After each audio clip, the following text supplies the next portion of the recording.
السلام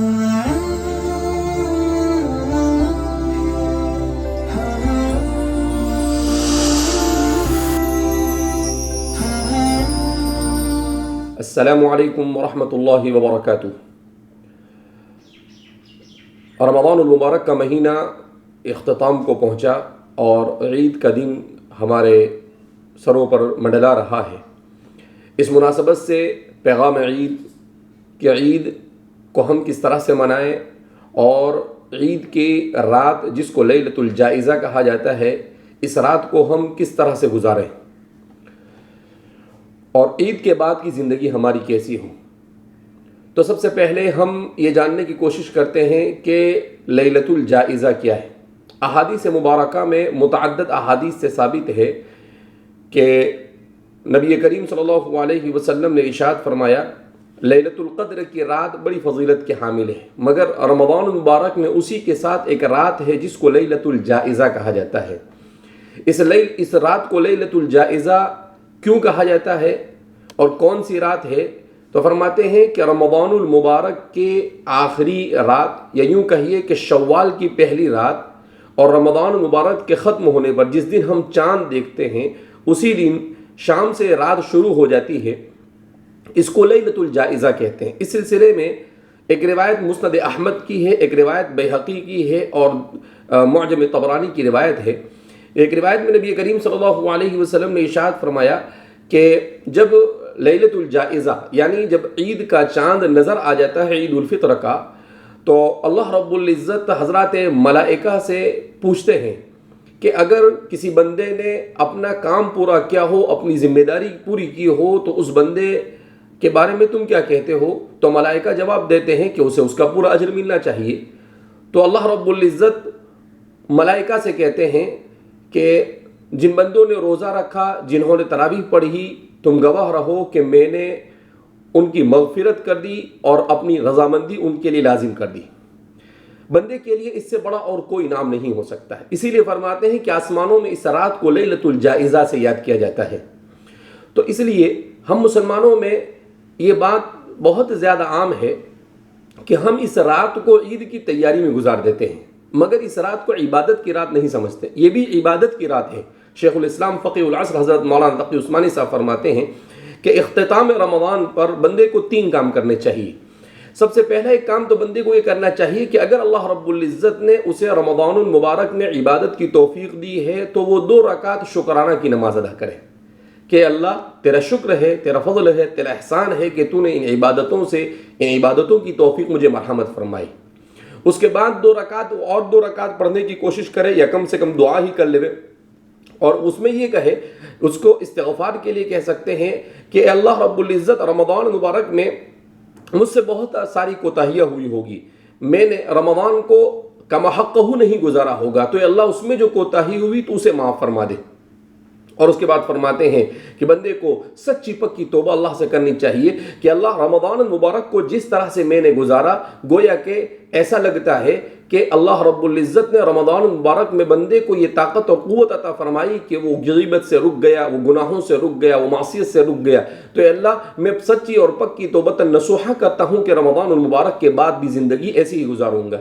تو اس رات میں ہمیں یہ کام کرنا ہے کہ پیچھے جو عبادتیں ہوئی ان کی کوتاہیوں پر اللہ سے معافی مانگنی ہے، جو کچھ عبادت کی توفیق ہوئی اس پر اللہ کے سامنے شکر ادا کرنا ہے، اور آئندہ کی زندگی کے لیے توبہ کر اللہ کی رضامندی والی زندگی گزارنے کے لیے اللہ رب العزت کے روبرو توبہ کر اللہ سے مانگنا ہے کہ اے اللہ یا مصرف القلوب صرف قلوبنا الی طاعتک۔ اسی طرح سے اس رات کی فضیلت کے سلسلے میں بیان کیا جاتا ہے کہ بعض روایتوں میں آتا ہے کہ کہ جب فتنوں کے زمانے میں دل مردہ ہو جائیں گے اور نیکی کی طرف بالکل رغبت نہیں ہوگی، اگر کوئی بندہ اس رات کو عبادت کے ساتھ گزارے گا تو اللہ رب العزت اس بندے کے دل کو مردگی یعنی وہ بندے کا دل مردہ نہیں ہو سکے گا۔ تو ہمارے اس زمانے میں اس کی بہت زیادہ ضرورت ہے۔ اسی طریقے سے اس رات کے سلسلے میں نبی کریم صلی اللہ علیہ وسلم نے ارشاد فرمایا کہ اللہ رب العزت نے میری امت کو جہاں بہت ساری چیزیں عطا فرمائی، ان میں کچھ راتیں ایسی عطا فرمائی کہ ان راتوں کو اگر بندہ عبادت کے ساتھ گزارتا ہے تو اللہ رب العزت اس کو خیر کثیر سے مالا مال فرماتے ہیں۔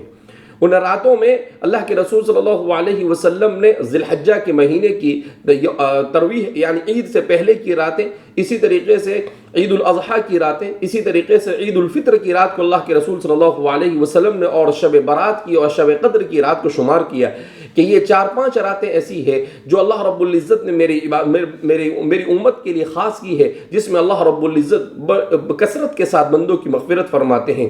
تو اس لیے اس لیلۃ الجائزہ کو ہمیں عبادت کے ساتھ گزارنے کی ضرورت ہے۔ ویسے بھی لاک ڈاؤن کا زمانہ چل رہا ہے، ہمیں کہیں جانا وانا تو ہے نہیں، اور الحمدللہ مسلمانوں نے بہت اچھا مظاہرہ کیا ہے رمضان مبارک کے مہینے میں کہ روزے کے باوجود مسلمانوں کا بڑا طبقہ ایسا تھا جنہوں نے غریبوں کو کھانا کھلایا، بڑا طبقہ ایسا تھا مسلمانوں کا جنہوں نے لوگوں کا تعاون کیا، اور مسلمانوں کا بڑا طبقہ ایسا رہا جس نے عید کی شاپنگ کے لیے علماء کے کہنے کی بات کو تو بہرحال جس طرح سے ہم نے گزارا، ہم اس رات کو بھی عبادت کے ساتھ گزارے۔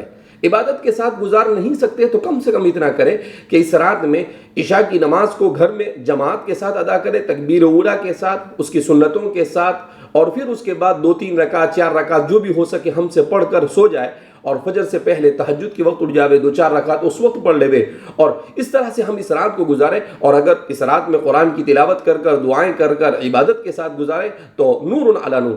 تو اس لیے میں مسلمانوں سے مؤدبانہ درخواست کرتا ہوں کہ وہ لیلۃ الجائزہ کی اہمیت کو سمجھے، اس لیے کہ حدیث پاک میں آتا ہے کہ صحابہ نے پوچھا کہ کیا یہ لیلۃ القدر ہے، تو کہا نہیں، لیلۃ القدر الگ ہے، لیلۃ الجائزہ الگ ہے۔ بلکہ امام ابن رجب حنبلی نے اپنی کتاب کے اندر یہاں تک کہ ذکر کیا کہ بعض روایتوں سے تو یہ پتہ چلتا ہے کہ یہ رات لیلۃ القدر سے بھی زیادہ افضل ہے، اس لیے کہ اللہ رب العزت خوش ہو کر بندوں کے لیے ان کے جہنم سے خلاصی کا اعلان فرماتے کہ اتنے لوگوں کو اس رات میں اللہ جہنم سے خلاصی دیتے ہیں کہ جتنا پورے مہینے میں نہیں دیے اس سے زیادہ لوگوں کو اللہ خلاصی عطا فرماتے ہیں۔ تو اتنی زیادہ فضیلت کو سننے کے بعد تو میں سمجھتا ہوں کہ بد نصیب ہی کوئی ہو سکتا ہے، کہ کوئی محروم ہی ہو سکتا ہے جو اس رات کی اہمیت کو سننے کے باوجود بھی اس سے اپنے آپ کو گریز رکھے۔ اس کے بعد دوسرا پیغام میں یہ دینا چاہوں گا کہ لاک ڈاؤن کے زمانے میں اگرچہ ہم یہ عید گزار رہے ہیں، ہم سمجھتے ہیں کہ یہ عید ہمارے لیے بہت آسان عید نہیں، ہمارے لیے مسلمانوں کے لیے بڑی چیلنجز ہے، مگر بہرحال وَبِذَلِكَ فَلْيَفْرَحُوا، قرآن کریم میں اللہ فرماتے ہیں کہ اس کو خوشی کے ساتھ منانا ہے، مگر اسی کے ساتھ ساتھ ہم اپنے ان بھائیوں کو نہ بھولیں جو دنیا کے مختلف خطوں کے اندر میں پریشانی کے ساتھ، کوئی مظلومیت کے اندر جیل کی زندگی گزار رہا ہے، تو کوئی کیا بڑی پریشانیاں ہیں ملک کے داخلی اعتبار سے بھی اور خارجی اعتبار سے بھی مسلمانوں کی، تو ہم انہیں اپنی دعاؤں میں ضرور یاد رکھیں تاکہ ہماری اس عید میں ہم انہیں کم از کم اپنی دعاؤں کے ساتھ تو شامل کرنے کی کوشش کریں۔ اس لیے میرے بھائیو، دوستوں اور بزرگوں، اس بات کو ہم سمجھیں۔ اسی طریقے سے آخری پیغام میں یہ دینا چاہوں گا کہ ایک بزرگ سے کسی نے، سلیمان الدرانی سے کسی نے پوچھا کہ شعبان کا مہینہ افضل ہے یا رمضان کا مہینہ افضل ہے؟ تو آپ نے بڑا پیارا جواب دیا، آپ نے فرمایا لا تکن شعبانیا ولا رمضانیا بل کن ربانیا، کہ بھائی شعبانی اور رمضانی مت بنو بلکہ ربانی بنو۔ کیا مطلب؟ کہ ایسا نہیں کہ شعبان اور رمضان کے مہینے میں تو اللہ کی عبادت کریں اور پھر اس کے بعد کے مہینوں میں اللہ کی نافرمانی کے ساتھ زندگی گزارے۔ اسی لیے سیدنا حضرت علی کرم اللہ وجہہ فرماتے ہیں کہ انما العید من قبل صیامہ وشکر قیامہ، کہ عید تو اس کی ہے کہ جس کے روزے کو قبول کر لیا گیا اور جس کی رات میں پڑھی جانے والی عبادتوں اور تراویح کو قبول کر لیا گیا۔ اور آگے آپ نے بڑا اچھا جملہ فرمایا ہے انما العید من لہو یوم لا یعصی اللہ فہو عید، کہ بندہ اس طرح سے دن گزارے کہ جس دن میں وہ اللہ کی نافرمانی نہ کرے۔ تو کہا مومن کے لیے عید یہ ہے کہ وہ اللہ کی نافرمانی کے بغیر، گناہ کے بغیر دن گزارے۔ حضرت علی فرماتے ہیں کہ ہر وہ دن جو گناہوں سے بچ کر گزارا گیا وہ بندے کے لیے عید کا دن ہے۔ اس لیے میرے دوستوں اور بزرگوں، ہم اس بات کو اچھی طرح سے سمجھ کر عید کو پرسکون انداز میں گزارنے کی کوشش کریں۔ عید کے موقع پر ہم عید مبارک کہتے ہیں، اس کا کوئی ثبوت احادیث مبارکہ میں نہیں ہے۔ ہاں البتہ حضرات صحابہ سے ایک لفظ ملتا ہے تقبل اللہ منا ومنکم، کہ جب عید کے دن ایک دوسرے مسلمان بھائی سے ملے تو اس موقع پر کہے تقبل اللہ منا ومنکم، اللہ آپ کی طرف سے عبادتوں کو قبول فرمائے اور اللہ ہماری طرف سے بھی عبادتوں کو قبول فرمائے۔ اس کے جواب میں بندہ بھی کہے وتقبل اللہ منا ومنکم، کہ اللہ ہماری اور آپ کی دونوں کی عبادتوں کو قبول فرمائے۔ تو اس لیے شریعت مطہرہ نے انسان کے لیے خوشی کے جو حدود متعین کیے، ان حدود میں رہ کر ہم عید کو گزارنے کی کوشش کریں. اور شریعت نے جو حدود، اسی لیے ہم دیکھتے ہیں کہ عید کے موقع پر شریعت نے ایک زائد نماز کو مشروع کیا. کیوں؟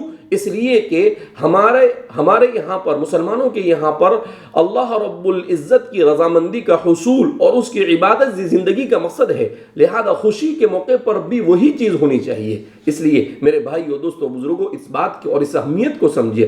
اسی کے ساتھ ساتھ ایک اور بات بھی ہم یہاں پر سمجھتے چلے کہ عید کے موقع پر عیدی دینے کا رواج ہے. ہم اپنے بچوں کو کہتے ہیں فلاں سے عیدی مانگو، فلاں سے عیدی مانگو. علماء نے لکھا ہے کہ اس موقع پر ہمیں، عید کے موقع پر لوگوں کے سامنے اپنے بچوں کو اس طرح سے نہیں بھیجنا چاہیے. اگر کوئی خوشی سے دے دے تو کوئی حرج نہیں، بلکہ ہمیں تو اپنے بچوں کو یہ عادت ڈالنی چاہیے کہ انہیں پیسے دے کر غریب اور مسکین اور ضرورت مند کو دلانا چاہیے، تاکہ ان کے اندر انفاق کا جذبہ پیدا ہو.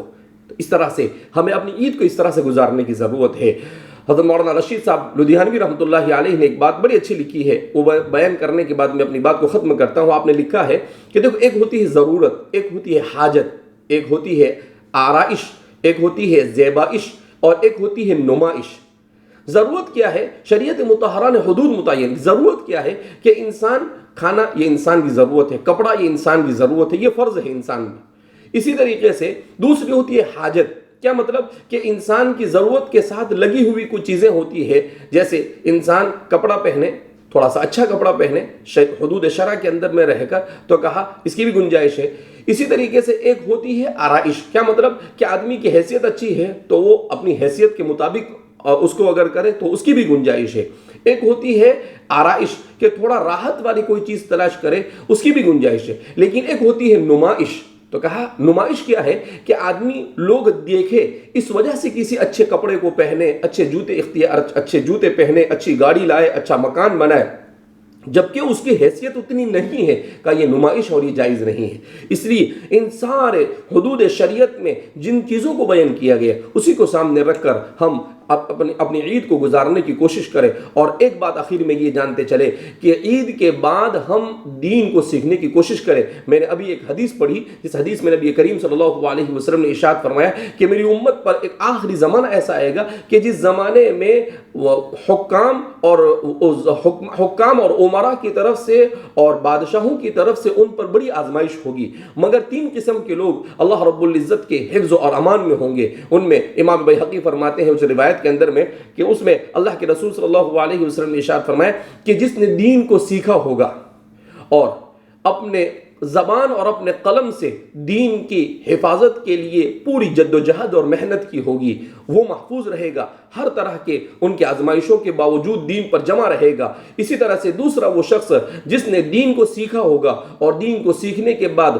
دل میں اس کو جگہ دی ہوگی اور دل سے اسے محبت کی ہوگی. تیسرا وہ شخص جس نے دین کو سیکھا ہوگا اور وہ بھلائی کرے گا اور اگر برائی کی جا رہی ہو تو اس کو دل سے برا سمجھے گا. تو ہمیں اپنے دین کو سیکھنا بہت ضروری ہے. اس لیے ہم رمضان مبارک کے بعد انشاءاللہ کوشش کر رہے ہیں کہ قرآن کریم کی تفسیر، احادیث مبارکہ اور سیرت نبویہ کا جو سلسلہ رمضان مبارک میں شروع کیا گیا ہے، اس کو تفصیل کے ساتھ آپ حضرات کے سامنے پیش کرنے کی کوشش کریں گے. خاص طور پر قرآن کریم کا سمجھنا ہمارے لیے بہت ضروری ہے. تو ہم قرآن کریم، میں نے یہ ارادہ اور نیت کیا ہے کہ پورا قرآن انشاءاللہ امت مسلمہ کو اردو زبان میں انگریزی کے کچھ الفاظ کے ساتھ اس انداز میں کہ لوگ سمجھ سکے سمجھایا جائے گا. آپ بھی یہ نیت کریں کہ انشاءاللہ قرآن کریم کو مکمل طور پر سمجھیں گے. میرے دوستوں اور بزرگوں، اللہ رب العزت ہمیں اس کی توفیق مرحمت فرمائے اور اللہ رب العزت اس عید کو ہمارے لیے عید سعید بنائے اور اللہ ہر طرح کے شرور و فتن سے پوری امت مسلمہ کو محفوظ فرمائے. اللہ مسلمانوں کے تمام مسائل کو حل فرمائے اور اللہ رب العزت عید کی خوشیوں سے ہم سب کو مالا مال فرمائے. تقبل اللہ منا ومنکم والسلام علیکم ورحمۃ اللہ وبرکاتہ.